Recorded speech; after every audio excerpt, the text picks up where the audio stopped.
In a way, the Saboteur feels like a companion piece to another pandemic title, last year's Mercenaries 2: World in Flames. Both find unique settings and situations for the open world format. Both find fascination with blowing things up on a grand scale, and both are brimming with potentially fun ideas that aren't as thought through as they should be. To be clear, the Saboteur isn't as straight up busted as Mercs 2 was, but it still feels overextended. Oh, bollocks. Though set in World War II, more specifically the Nazi occupation of Paris, the Saboteur is notable for, if nothing else, foregoing the reverent tone most World War II games assume. This is a two-fisted tale of revenge about an Irish mechanic turned race car driver named Sean Devlin. The game sometimes has a hard time juggling the tough-talking Devlin's personal angst, his multiple femme fatale love interests, his role within the resistance, and all of the wartime business that actually propels the story forward. That can be arranged, Herr Devlin. The big visual trick in the Saboteur is that Nazi-occupied Paris starts off mostly in black and white, save for some splashes of color to help identify resistance and Nazi stuff. It's a striking look, though the lack of color cues can make the world a little hard to negotiate. As you liberate portions of the city, color comes back to that piece of the world. Again, not a bad little trick, but it would have carried more weight if Okami and Prince of Persia hadn't already put it to good use before. But the world of video games is built on borrowing clever little tricks like that from other games.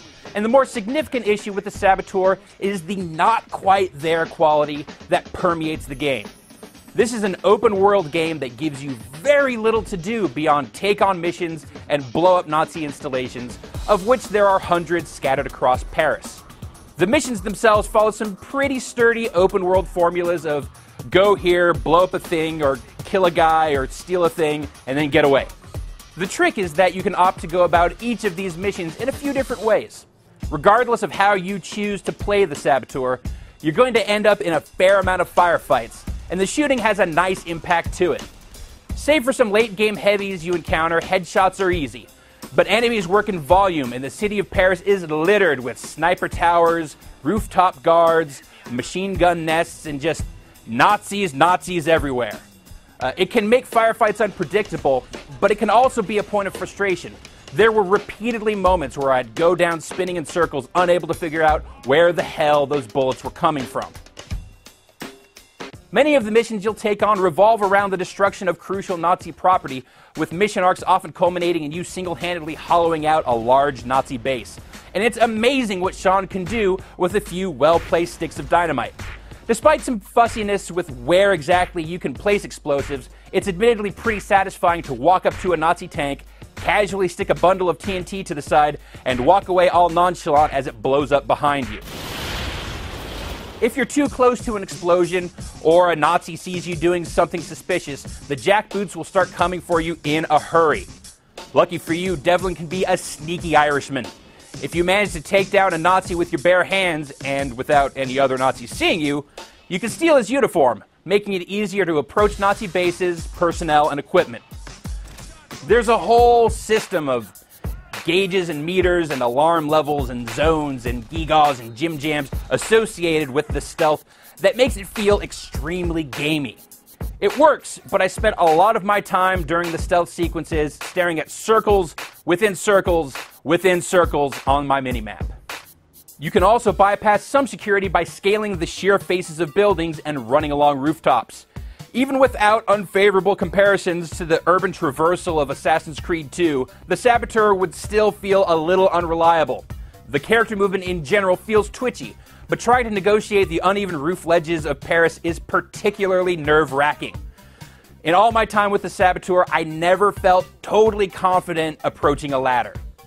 The gunplay, the sabotage, the stealth, and the proto-parkour are all fun ideas. And there's a good interplay between them, but each is saddled with a lot of rough edges. Whenever a new gameplay concept is introduced, it's not streamlined into a mission. Instead, the game comes to a full stop and treats you to several pages of text explaining how the new stuff works.